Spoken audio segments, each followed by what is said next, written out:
ബി.ജെ.പിയുടെ മുഖപത്രമായിട്ടുള്ള ജന്മഭൂമിക്കെതിരായിട്ടും BJP അനുകൂല ചാനലായിട്ടുള്ള ജനൻ ടിവിക്കെതിരായിട്ടും നിയമ നടപടിക്ക് ഒരുങ്ങിയിരിക്കുകയാണ് പ്രമുഖ ഓൺലൈൻ മാധ്യമമായിട്ടുള്ള സൗത്ത് ലൈവ്. ജന്മഭൂമിക്കകത്തും ജനത്തിനകത്തും ഇന്ന് വന്ന് വാർത്തയെ അധികരിച്ചാണ് അവരിപ്പോൾ നിയമ നടപടി ആരംഭിച്ചിട്ടുള്ള വ്യക്തമായ നിയമ നടപടിയായിട്ട് മുന്നോട്ട് പോകുമെന്ന് സൗത്ത് ലൈവിൻ്റെ എഡിറ്റർ ഇൻ ചീഫായിട്ടുള്ള സെബാസ്റ്റ്യൻ പോൾ വ്യക്തമാക്കിയിട്ടുണ്ട്. ഇന്ന് ജന്മഭൂമിക്കകത്ത് വന്ന വാർത്തയാണ് കേന്ദ്ര ഭരണത്തെ അട്ടിമറിക്കാനുള്ള രാഷ്ട്രീയ ടൂൾ കിറ്റുകൾ, സോറോസ് ഫണ്ട് പറ്റാൻ 8 മലയാളം ഓൺലൈനുകളും എന്ന വാർത്ത. ഈ വാർത്തയ്ക്കെതിരായിട്ടാണ് ഇപ്പോൾ സൗത്ത് ലൈവ് നിയമ നടപടിയായിട്ട് മുന്നോട്ട് പോകാൻ പോകുന്നത്. ഈ വാർത്തയ്ക്കകത്ത് വ്യാജമായ ഈ വാർത്തയ്ക്കകത്ത് തങ്ങളുടെ ചിഹ്നം, തങ്ങളുടെ ലോഗോ അനധികൃതമായിട്ട് ഉപയോഗിച്ചു എന്ന് ആരോപിച്ചാണ് വ്യക്തമായിട്ട് സൗത്ത് ലൈവ് ഇതിനെതിരായിട്ട് നടപടിയായിട്ട് മുന്നോട്ട് പോകുന്നത്. മാത്രമല്ല ഇതിനെക്കുറിച്ച് വ്യക്തമായിട്ടൊരു വാർത്ത കൂടി സൗത്ത് ലൈവ് കൊടുത്തിട്ടുണ്ട് അവരുടെ ഓൺലൈനകത്ത്.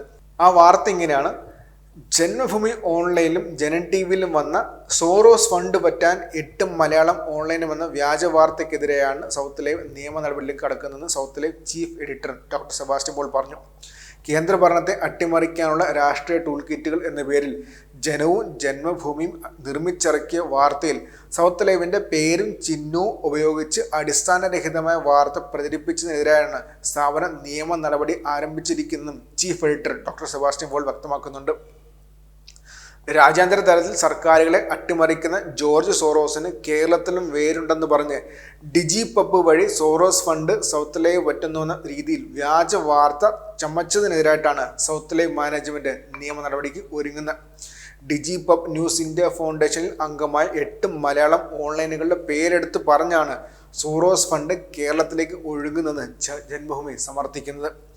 അഴിമുഖം Media, Dool News, South Live, the Cue, True Copy, Malabar News, Anweshanam, Times Kerala Online എന്നീ വാർത്താ മാധ്യമങ്ങൾക്കെതിരായിട്ടും ഡിജിപബ് സംഘടനയ്ക്കെതിരായിട്ടും ന്യൂസ് മിനിറ്റ് എഡിറ്റർ ധന്യ രാജേന്ദ്രനെതിരെയും ജനത്തിൻ്റെ ജന്മഭൂമിയുടെ വാർത്ത. ഈ വാർത്ത ഏറ്റുപിടിച്ച് സംഘപരിവാർ അനുകൂല യൂട്യൂബ് ചാനലുകളും ഇതേ വ്യാജ വാർത്ത പ്രചരിപ്പിക്കുന്നുണ്ടെന്നും സൗത്ത് ലൈവ് വ്യക്തമാക്കുന്നുണ്ട്. ഇതിനെതിരായിട്ടാണ് ഇപ്പോൾ സൗത്ത് ലൈവ് പരാതിയുമായിട്ട് മുന്നോട്ട് പോയിട്ടുള്ളത്.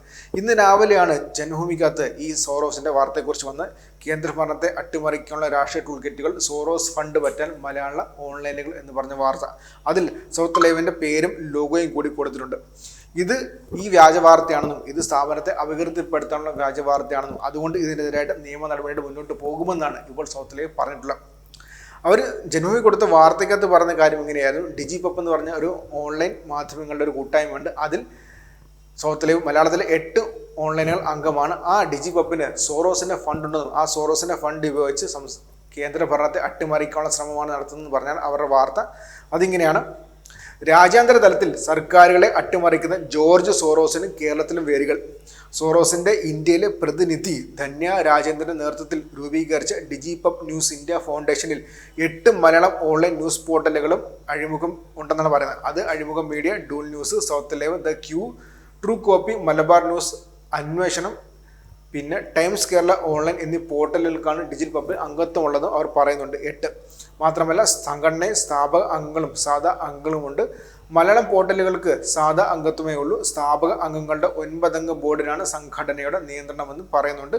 പിന്നെ ന്യൂസ് മിനിറ്റ് എഡിറ്റർ ധന്യ രാജേന്ദ്രനാണ് ചെയർപേഴ്സൺ.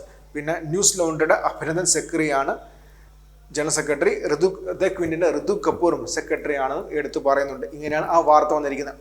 ഈ വാർത്ത അടിസ്ഥാനരഹിതമാണെന്ന് പറഞ്ഞാണ് ഇപ്പോൾ സൗത്ത് ലൈവ് ജനത്തിനെതിരായിട്ടും ജന്മഭൂമിക്കെതിരായിട്ടും ഇപ്പോൾ കേസുമായിട്ട് മുന്നോട്ട് പോകാൻ പോകുന്ന വ്യക്തമായിട്ട് ആ കാര്യങ്ങൾ സൗത്ത് ലൈവിൻ്റെ എഡിറ്റർ ഇൻ ചീഫായിട്ടുള്ള സെബാസ്റ്റ്യൻ പോൾ വ്യക്തമാക്കിയിട്ടുണ്ട്. അതിനെക്കുറിച്ച് വാർത്ത അവർ തന്നെ കൊടുത്തിട്ടുമുണ്ട്.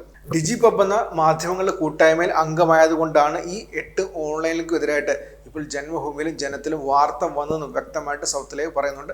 ഇതെല്ലാം എതിരായിട്ടാണ് ഇപ്പോൾ സൗത്ത് ലൈവ് നിയമ നടപടിയായിട്ട് മുന്നോട്ട് പോകുന്നത്. ഇതിനെ അധികരിച്ചുകൊണ്ട് ജനത്തിൻ്റെ ജന്മഭൂമിയുടെ വാർത്തയെ അധികരിച്ചുകൊണ്ട് മറ്റ് സംഘപരിവാർ യൂട്യൂബ് ചാനലുകൾ വാർത്ത മെനഞ്ഞു തുടങ്ങിയിട്ടുണ്ടെന്നും അത് ഞങ്ങളെ അപകീർത്തിപ്പെടുത്തുന്നതാണെന്ന് വ്യക്തമാക്കിയാണ് സൗത്ത് ലൈവ് ഇപ്പോൾ നിയമ നടപടിയായിട്ട് മുന്നോട്ട് പോകുന്നത്.